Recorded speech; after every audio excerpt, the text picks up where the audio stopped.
Moïse Katumbi, bon, il a été gouverneur de la province du Katanga. À l'époque, elle n'était pas encore divisée en 4 morceaux. Mais qu'est-ce qu'il en a fait? Je vais vous parler des infrastructures d'abord. La route Kasumbalesa-Kolwezi, elle fait 400 km, a été asphaltée par le gouvernement provincial. La route que vous venez d'emprunter pour venir ici à la ferme, pour arriver jusqu'ici, à l'époque, il fallait 6 heures. Moïse Katumbi a fait plus de kilomètres de route asphaltée, plus que le gouvernement central à l'époque. Nous avions fait plus de 1000 kilomètres de route asphaltée dans la province, plus que même ce que les Belges nous ont laissé. Nous avions construit le plus grand pont au Lualaba. Ce que je fais au Lualaba, j'étais parti à Kolwezi regarder les images. Ce n'est pas de la publicité, ce n'est pas de l'affichage. C'est du réel, c'est du concret. Et je fais ça dans toute la province.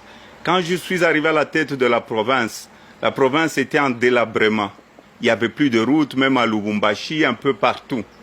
Et j'avais trouvé la farine à 45 $, la farine de maïs, que j'ai ramenée à 9 $, donc 9000 francs congolais. Et en plus, vous savez, la population aujourd'hui, c'est une population mûre. Quand j'étais là, les recettes de la province, le Katanga était devenu 3e contribuable au niveau donc, du pays, donc de la République démocratique du Congo. 6 mois après, nous étions le premier contribuable parce que j'ai lutté contre la corruption. Je vous donne un exemple de la douane. J'ai trouvé la douane à 14 600 000 $ l'an. Je suis passé de 1 200 000 le mois à plus de 100 millions de dollars le mois. Donc j'ai contribué aux choses, j'ai stabilisé la monnaie dans notre pays.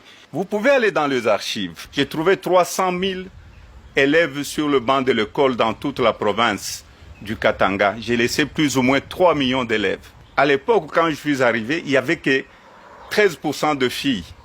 Et quand j'ai quitté, il y avait 47% de filles. Et l'agriculture, on importait 98% de nos produits agricoles. Mais quand j'étais gouverneur, on ne portait plus que 15%. Après mon départ, la farine que j'ai laissée à 9 000 francs est passée à plus ou moins 30 000 francs congolais. Et si j'avais très mal travaillé, la population n'allait pas m'accueillir comme ça. Si je suis accueilli un peu partout au Congo, ils ont vu ce que je fais.